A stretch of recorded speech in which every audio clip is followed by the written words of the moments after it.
G'day, Wayne. Chaps from Rabbitohs Radio, mate. How you going? Well, thanks. That's the way, mate. Bit of a rewarding week. Big win over the arch rivals and an opportunity to rest up some experienced heads, mate. Yeah, that's what we've taken. We've taken that opportunity. So it's I'm looking forward to tomorrow night to see some of these young players play. It's good. Yeah, and also you must have enjoyed giving out the captaincy to Mark Nichols, aka the GOAT, mate. Yeah, I'm not sure about that, but anyway, it's done. Yeah, fair enough, mate. And an opportunity to look into the future, mate. We've dubbed them the baby bunny's spine there, mate. A couple of young blokes that won a grand final a few years ago. Yeah, they are, but they've trained with us all season, and the only downside for them is they played so little football. But they'll be good tomorrow night. And we'll run out 1 to 17. Yes, we will. Yeah, no changes. All right, thanks, Wayne. Wayne, it's Jaleesa from Channel 10. It's been a huge week for the club. How's everyone been? Have you had to sort of regroup everyone?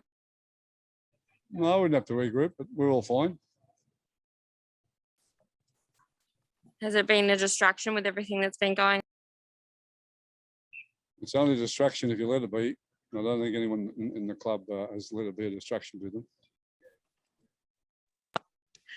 A lot of people have obviously written you off, said that you can't do it without Latrell. What do you have to say to those people? Oh, well, I've got no greater advantage than they've got, so we'll just all see what happens. I'm just patient enough. I've got to hang around another month and we'll just see what happens. Wayne, how is Latrell? Oh, he's very well, thanks. Sure, you'll appreciate you asking that. Oh, no, he's just, obviously he's I suppose he's copped a lot of criticism and he's been in the spotlight. It's pretty hard, it's tough, a tough period for him. Well, as I said, you'll have to ask him that. Yeah. What have you made of all the criticism, Wayne, of Latrell in this game? Not much at all, actually. If I start listening to the critics, it won't be long before I'm sitting with them. So, have you been? I was going to say you're not coaching next year. You could be sitting with us, but have you made much? Have you been surprised by it at all, though? No. Do you think Latrell's unfairly targeted sometimes by critics? Well, I think we probably all feel that at different times, but it doesn't matter. It makes no difference. Nothing changes. So just going forward, have you settled on who? That's a good idea. That's what we've been doing all week. We've been going forward. I like that. So have you settled on who's going to play, be your long-term fullback? Is that what I suppose you're going to decide tomorrow in this game tomorrow? We'll get an insight. We haven't got a lot of time left. We've got one game tomorrow and 4 more weeks. So we'll just see what happens tomorrow. I've got a couple of options if I need to use them. We'll just see where it all goes tomorrow. How hard is it for a young guy to come in and fill that role, who, as you said, hasn't had a lot of football? Well, he's played 3 NRL games this year with us, a couple off the bench, and he started on 1, so he did a good job in all of those.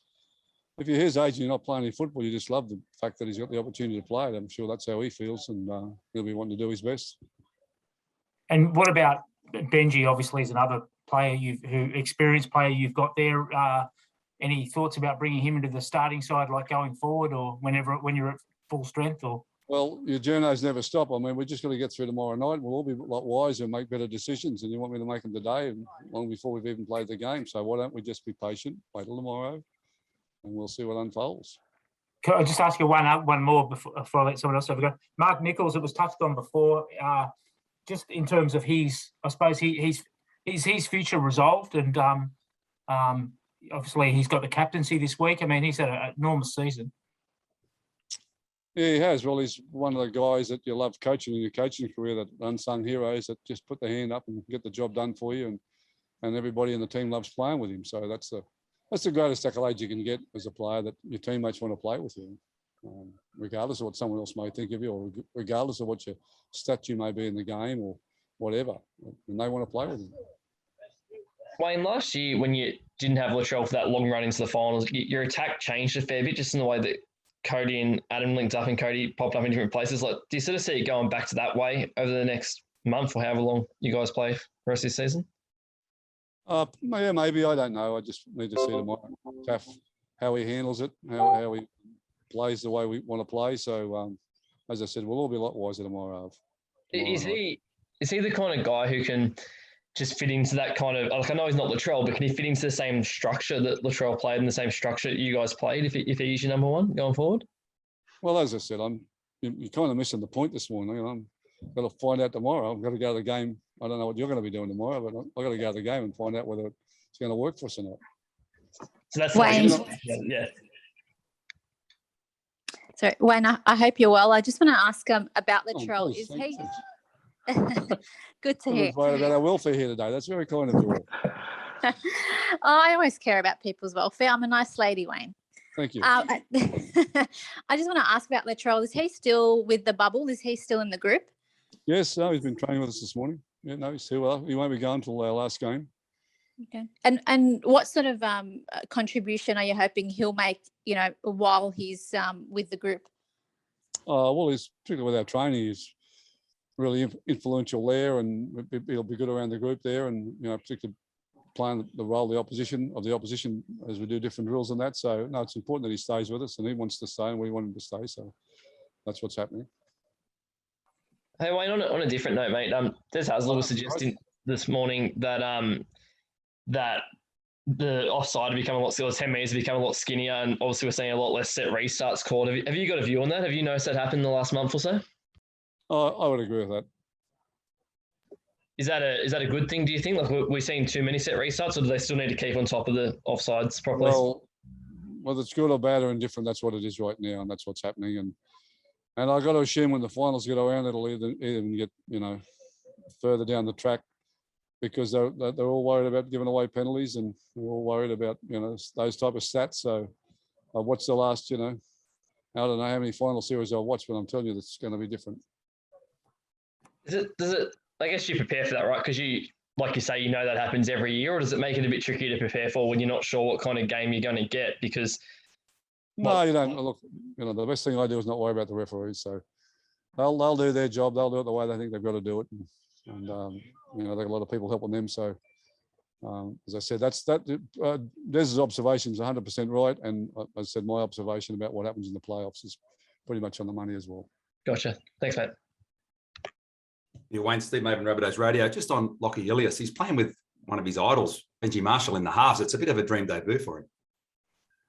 Yeah, it would be a wonderful moment in your life when you had a career like Benji's had, and you got an opportunity to play with him towards the end of his career. So I'm sure he's very challenged by that, but at the same time, going to treasure this game and this moment, first game for the club, and playing with such a player as Benji. And we just mentioned the baby spine. There's also Jackson Paulo from that 2019 Jersey Flegg side. So it's a bit of a tick for the pathways that these young guys are coming through and playing first grade now. Yeah, the pathways are wonderful, and we need them. But we're in a bit of a mess with them at the moment. We haven't had them for 2 years virtually now. And it's going to have an impact on our football down the road a little bit. It's been good in some areas for them. They've been able to build themselves up physically more, get a little bit older. But at the same time, you're a football player, and to be better at that, you've got to play it. You can't go and read books about it, and you can't watch movies about it, and you can't watch it on TV and think you're going to be better. There's a bloke on the other end of the scale, mate, a Tau Moga, who just through injury and no pathway systems, he's finally going to get a crack this last game of the year here, mate. Yeah, he is, and I'm pleased for him. I'm pleased for all the boys. They're all getting a game that have been part of us and been part of our success this year, just the way they've contributed. And so it's a pretty special night for us tomorrow night to see all those young fellas going out. And you mentioned that it's been the whole squad has been fantastic this year. Is this in some ways the best squad you've had over the last 3 years, 30-man roster? Well, I'm not sure about that without a John Sutton, Sam Burgess, and a Greg Inglis. I mean, those players are fair point. But as far as the team goes, they've been a wonderful team here. That's the 30-man squad. That's why we've done what we've done, and the contribution they've all made. And I think we're probably stronger now in that department than we were a couple of years ago. And another opportunity for the Sunshine Coast public up there to get another look at the Rabbitohs, mate. Well, they've been very good to us. They've embraced us up there, and we all enjoy going up there. No one's complaining about the 2.5-hour bus ride tomorrow down and up there and back. And no, we couldn't be more happy than playing on the Sunshine Coast. Right, good luck, Wayne. And Adam Reynolds, mate, how's he going? We saw him strapped up on the knee, and he said he might be giving you a hand in the coaching role too. Well, mate, fair dinkum. If he's a racehorse, you'd put him. You'd spell him. You'd dead set spell him. You probably wouldn't even get him a start, actually. But I've got no doubt the miracle recoveries that he's made since I've been here, we'll get him out. We'll get him out next week, even if we've got to bring him out in the crutches. But he'll be there for us. Don't worry about that. Oh, he's tough little fella. Don't worry about that. Yeah. Well, anyway, we've got a great captain to take his place now if he can't make it. Nico is ready to go. Nico's ready. So with a bit of experience behind him this weekend, he could do anything, Nico.